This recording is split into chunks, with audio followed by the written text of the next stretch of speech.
This is Randy from the Wanderlodge Owners Group.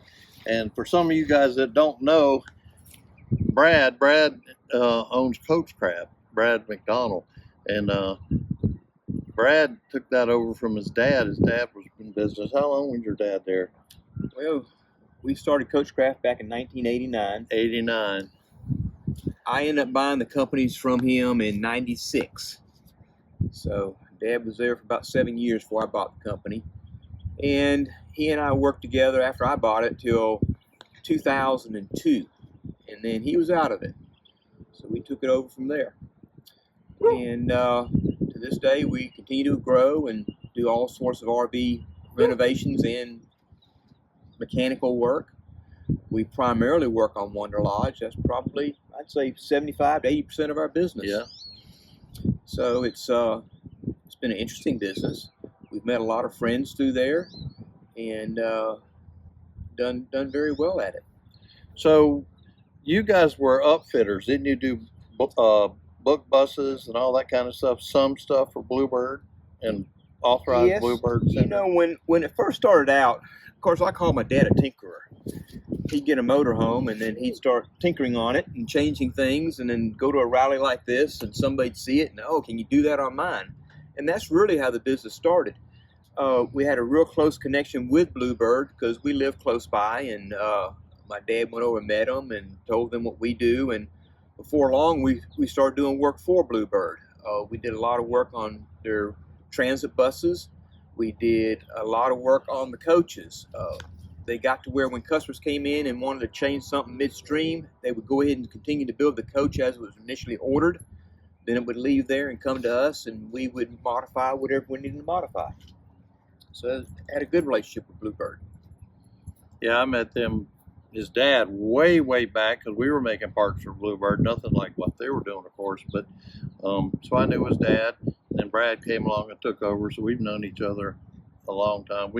I kind of joked we grew up in the Wanderlodge business, really, from young men. It's funny, you know, back when my dad first started doing that stuff, and you know, you probably would have met him at rallies long before me. Yeah. And you know, when we first started going, it was really funny. Me and John Boy, we'd go to a rally somewhere and we look around and say, man, look at all these old people. Us too. And now we are the old people. We are. It was kind of an interesting times, though. I mean, they respected us. The old people were always great to us. Yeah. And yeah, we've all worked in parking lots doing stuff, you know, and on birds and other coaches too at the rallies. And I laugh with old Tim out there in Arkansas about working in parking lots and in the rain and the mud. And we got them going, though. That's what we did. Kept the Bluebirds going. And we still are to this day, years later. That's the game. Yeah. So we're at a rally in Vidalia, Louisiana, and we call it the Lovebirds Rally because it's on or near Valentine's Day every year. And it's a beautiful day here. Today's the last day, really, of the rally. And there's, 35 coaches maybe here, Bluebirds. Yep. And, one converted truck, Super C, I guess they call it. And Carol could walk out and kind of zoom down the line. Can you see all those coaches down the line? And so anyway, you can still hear me. Brad has been doing this. He's got, 10 employees in the shop now or more? Got a total of 12, counting the management. Yep. Yeah.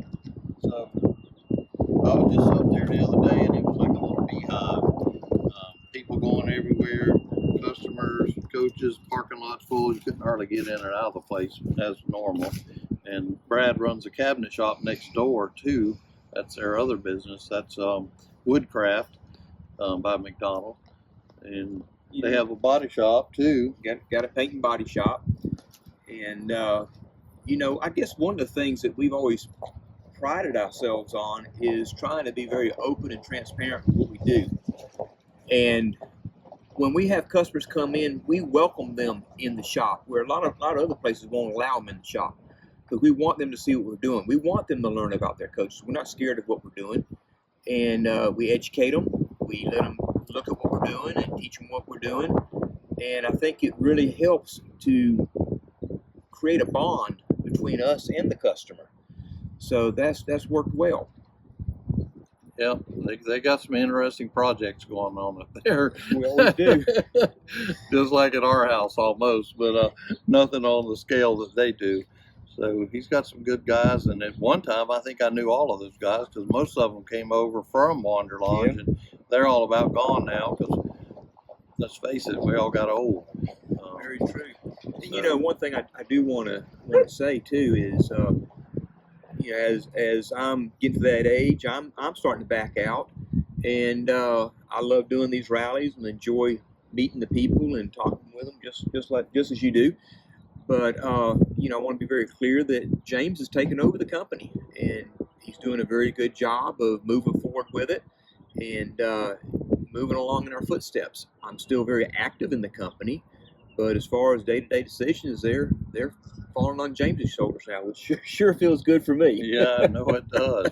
Having all that. So that's going well. And, you know, we're always got new things going. And I think just like Randy, you know, Randy and I talk about a lot of different things that we're doing. And everybody knows Randy. He doesn't mind trying something new. And we discuss a lot of that stuff. And we do try new things. And we have to learn how to retrofit these coaches to newer ways to keep them on the road and keep them going, and that's what it's all about. So it's a big family, I would say. Yeah, everybody working together. Yeah, we share lots of ideas. It's kind of interesting. We were talking about this yesterday. My phone will ring and it'll be one of his guys. We need a this. You got it, you know, apart for a Wanderlodge or whatever. I go, no, but if you call Dan, and about that time my phone rings and it's Dan, he's calling me. And I said, Dan's on the other phone. I bet he's looking for the same part.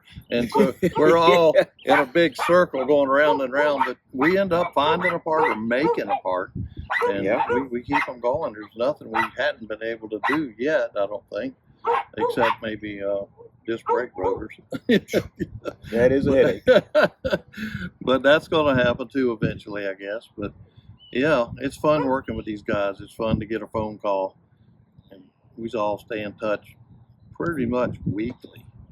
You know? I think it's great how close the Bluebird family is all around. I mean, the owners of them, those of us that work on them, those that furnish parts for them, those that figure out how to solve problems with them. I mean, there's a wealth of knowledge on the walk, and you know, I myself have gone to the walk on many occasions to look something up and to get some help on how we might fix a problem. And Lord knows we've called you 1,000 times to get your input on something. Right. And that's what it's all about, is everybody working together to keep these on the road and keep them going, to keep them in good shape. And the majority of them are going along just fine. They are. There's some beautiful stuff right here. Old stuff too. Well, it's all old anymore. Yeah, it's all vintage. So just today I was talking to one of Brad's customers, one of my friends, one of his friends, and they had a hydraulic pump leak way down on St. George Island. And that's a pretty good trek from Columbus down there. What's that? Got to be 5 hours. Oh yeah, 5 hours. Good 5 hours. One way. And anyway, two of their guys load up with the tools and whatever they needed, and they went all the way down to St. George Island to the state park, fixed the problem. The part was under warranty, but of course nobody pays labor warranty. So anyway, it was a day of it. That had to have been an 18-hour day for your guys. And the two guys that went down there, fixed it, got the guy going again, and came back. And on the way here, we had stopped to get fuel, and there was a couple other coaches about a mile or two away. And they called me and said, hey, we got a guy with a flat tire 40 miles south or so on the interstate. No spare. It's raining. It's cold. We took all three of our coaches down there. We had a spare tire. We all worked in the rain, probably an hour, maybe longer. Got a tire on this coach, got him into a safe place because it was dangerous out there on the big road. And that's what we do. We stick together. We help each other. It's the Wanderlodge thing. The family. Family. It's all about the family. Yep. So Brad, it's good seeing you again at the rally, man. You too. Yeah, absolutely. Yeah. I always enjoy them. Yep, his wife's over there with the dog, and my dogs are in there barking, making noise, and so we leave tomorrow morning. Thanks everybody for watching. Give us a thumbs up. Call Brad or the guys at Coachcraft if you need some advice or some work. You know, they do give verbal advice, but don't forget, they're trying to make a living too. So send them a tip if you call them. Throw them a bone. Thanks for watching. Thumbs up. Don't forget to subscribe, leave a comment. See you down the road.